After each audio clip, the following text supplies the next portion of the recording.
Good afternoon students. 7वीं कक्षा के हिंदी विषय का आज हम तीसरा पाठ कर रहे हैं, हिमालय की बेटियां। हिमालय की बेटियां नागार्जुन द्वारा लिखित एक प्रसिद्ध लेख है, जिसमें वे गंगा, यमुना, सतलुज आदि नदियों को हिमालय की बेटियों के रूप में दर्शाते हैं और नदियों के महत्व पर प्रकाश डालते हैं।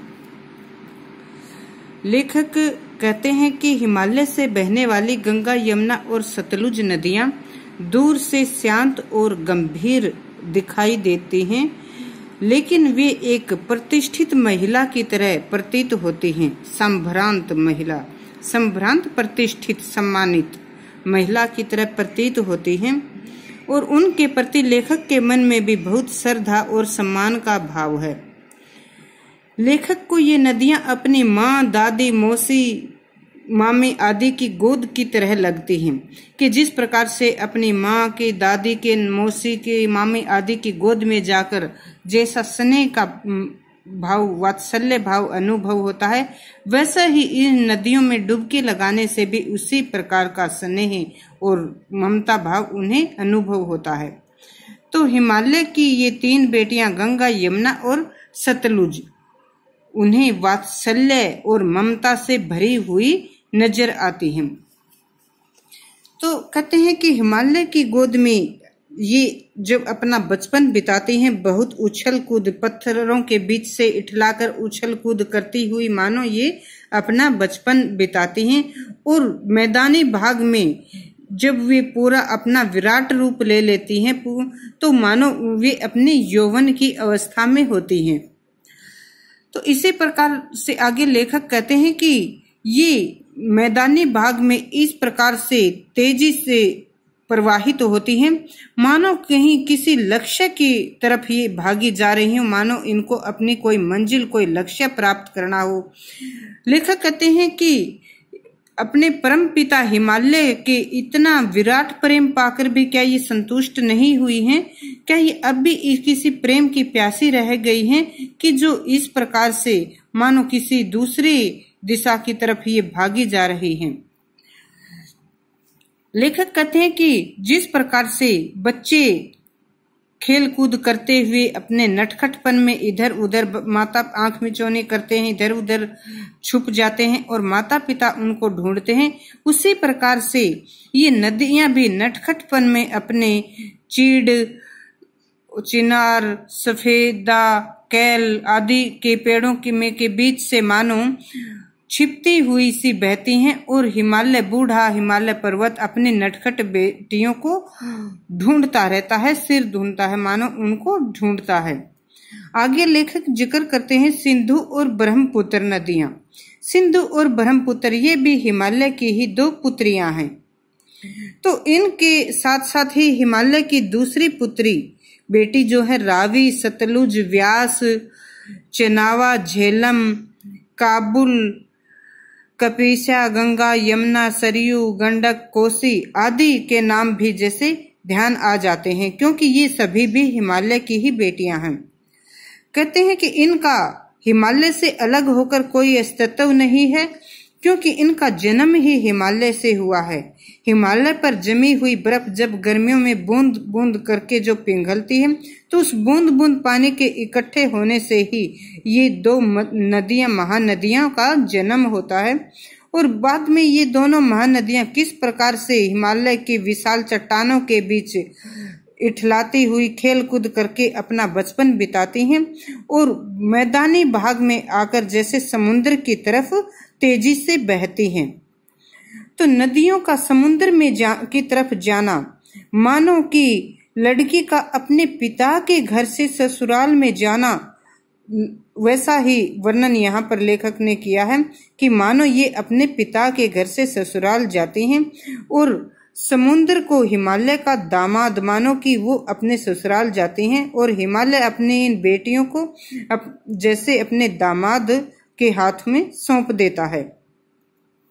तो इस प्रकार से नदियों को हिमालय की बेटियों के रूप में और समुद्र को हिमालय के दामाद के रूप में यहाँ पर जो कवि, क्योंकि नागार्जुन एक कवि हैं और उनके ये कविताओं का भाव ही यहाँ पर, हालांकि ये एक लेख है लेकिन इस लेख में भी उनका काव्य भाव झलकता है। वे हिमालय की उपमा इनके नदियों के पिता के रूप में करते हैं। किस प्रकार से इठलाती हुई नदियां मानो अपने बचपन से यौवन अवस्था में होकर अपने ससुराल जाती हैं, ये सब ये यहाँ पर बताते हैं। लेखक कहते हैं कि नदियों के इन्हीं सौंदर्य का चित्रण से ही प्रभावित होकर कालिदास ने भी अपने मेघदूत में इनका वर्णन करते हुए कहा था कि मेघदूत ने कहा था, वेतवा नदी को प्रेम का प्रतिदान देते जाना, कि आप जाते हो तो वेतवा नदी ये होते हुए जाना। तो यहाँ पर आगे काका कालेरकर के बारे में बताया गया है। काका कालेरकर जो कि नदियों को लोक माता मानते हैं, लोक संसार की माता कहते हैं। तो काका कालेरकर ने नदियों को माता क्यों कहा है? देखो, ये हमारी हिंदू संस्कृति है। हमने भी गंगा को गंगा माता मानते हैं, यमुना को माता मानते हैं। हमारी हिंदू संस्कृति और हमारे हिंदू धर्म में नदियों की पूजा माता के समान ही, जैसे उनका मान सम्मान दिया जाता है, उनकी पूजा की जाती है। क्योंकि जिस प्रकार से माँ बच्चों की देखभाल करती है, उनकी सभी सुविधाएं देती है, उसी प्रकार से नदियां भी अपने पवित्र पानी के द्वारा हमारे खेत खलिहानों की सिंचाई करती हैं, हमें जीवन दान देती हैं। तो यहाँ पर नदियों को माता के रूप में काका कालेरकर ने उनको लोक माता कहा है। लेकिन नागार्जुन कहते हैं कि अगर मैं इनको माता के रूप से निकालकर अन्य और संज्ञा दूं, इनको बेटियों के रूप में मानूं, जैसे हिमालय की बेटियों के रूप में माना, या थोड़ा और आगे इनको हम एक प्रेयसी प्रेमिका के रूप में लें, जैसे कि समुद्र से कि जब अपने पिता के घर से निकल के ये समुद्र की तरफ जाते हैं, समुद्र को हिमालय का दामाद बनाया गया है, तो यहाँ पर इनके एक प्रेमिका के रूप में इनको दर्शाया गया है। आगे कहते हैं कि इनको एक बहन का स्थान भी जैसे दिया जा सकता है। और यहाँ पर नागार्जुन अपने समय की जीवन की घटना बताते हैं।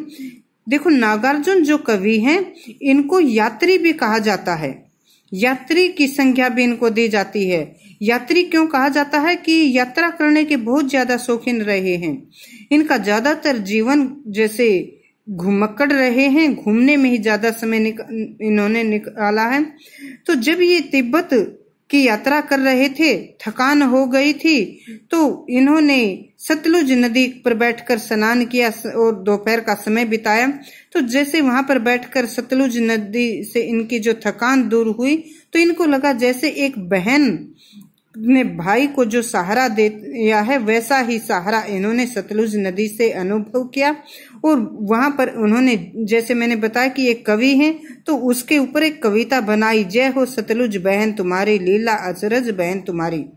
तो यहाँ पर जो कवि नागार्जुन नदी को माता के अलावा एक प्रेमिका, एक बहन, एक बेटी और एक पत्नी के रूप में भी जैसे प्रस्तुत करते हैं। तो ये पाठ आपको विस्तृत रूप में पढ़ना है। यहाँ पर मैंने शॉर्ट रूप में इसलिए किया है कि ज्यादा समय लगेगा, तो विस्तृत रूप से आपने ये पढ़ना है और बाद में इसके प्रश्न करने हैं। नदियों को मां मानने की परंपरा हमारे यहाँ काफी पुरानी है, लेकिन लेखक नागार्जुन उन्हें और किन किन रूपों में देखते हैं। देखो, भारतीय जो हमारा हिंदू धर्म और हिंदू संस्कृति के अनुसार हम नदियों को माँ के रूप में मानते हैं, गंगा माता, यमुना माता, और माँ के समान ही उनको आदर सम्मान देते हैं। परंतु नागार्जुन नदियों को जैसे बेटी के रूप में, हिमालय, क्योंकि इन नदियों का जन्म हिमालय से होता है, तो हिमालय की बेटी के रूप में, और क्योंकि बाद में ये हिमालय से निकलकर समुद्र में जाकर मिलती हैं, तो समुद्र को हिमालय का दामाद और उनको हिमालय की पत्नी के रूप में, प्रेमिका के रूप में और एक बहन के रूप में भी उनको चित्रित करते हैं। सिंधु और ब्रह्मपुत्र की क्या क्या विशेषताएं बताई हैं? सिंधु और ब्रह्मपुत्र नदी, जैसा हमने यहाँ पर पाठ में पढ़ा है, सिंधु और ब्रह्मपुत्र ये जो नदी है। तो यहाँ पर लेखक कहते हैं कि इन नदियों का अपना वैसे कोई अस्तित्व नहीं है, क्योंकि इनका जन्म हिमालय से होता है। हिमालय की एक एक बूंद जो कि बर्फ होती है, हिमालय की गर्मी में जो ये पानी जो होता है, एक एक बूंद पिघल कर ही इन दो महानदियों का रूप लेता है। इस प्रकार हिमालय से ही इन दोनों नदियों का, सिंधु और ब्रह्मपुत्र नदियों का हिमालय से जन्म होता है और अपने पिता के घर में अटकेलियां करती हुई अपना बचपन बिताती हैं। विशाल चट्टानों के बीच से जिस प्रकार से ये निकलती है मानो अटकेलियां करती हैं, और बाद में ये किस प्रकार युवावस्था में होकर अपने ससुराल जाती हैं, समुद्र में मिल जाती हैं। तो सिंधु और ब्रह्मपुत्र की ये इन्हीं विशेषताओं को यहाँ पर बताया गया है। काका कालेलकर ने नदियों को लोक माता क्यों कहा? अभी मैंने जैसे बताया था, क्योंकि हमारे हिंदू धर्म और हिंदू संस्कृति में नदियों को माँ के समान ही आदर मान दिया जाता है। नदियाँ हमारी जीवन दायिनी हैं। नदियों का पवित्र पानी, इस पवित्र और स्वच्छ जो जल होता है, ये हमारे पीने के काम आता है। इनसे फसल की सिंचाई होती है, जिनसे हमें अनाज मिलता है। इस प्रकार नदियां हमारी जीवन दायिनी हैं और एक माँ के समान ही ये है, हमारा पालन पोषण करती हैं। तो इसलिए काका कालेलकर ने भी नदियों को लोक माता की संज्ञा दी है। हिमालय की यात्रा में लेखक ने किन किन की प्रशंसा की है? हिमालय की यात्रा, इसमें लेखक जैसे नदियों को की प्रशंसा करते हैं और नदियों के किसके समान मानते हैं? अपनी दादी, मौसी, मामी आदि के समान इनको मानते हैं, कि जैसे दादी, मौसी, नानी आदि की गोद में जाकर जो ममता का भाव अनुभव होता है, वही इन नदियों में डुबकी लगाने से भी वैसा ही प्रेम स्नेह अनुभव होता है।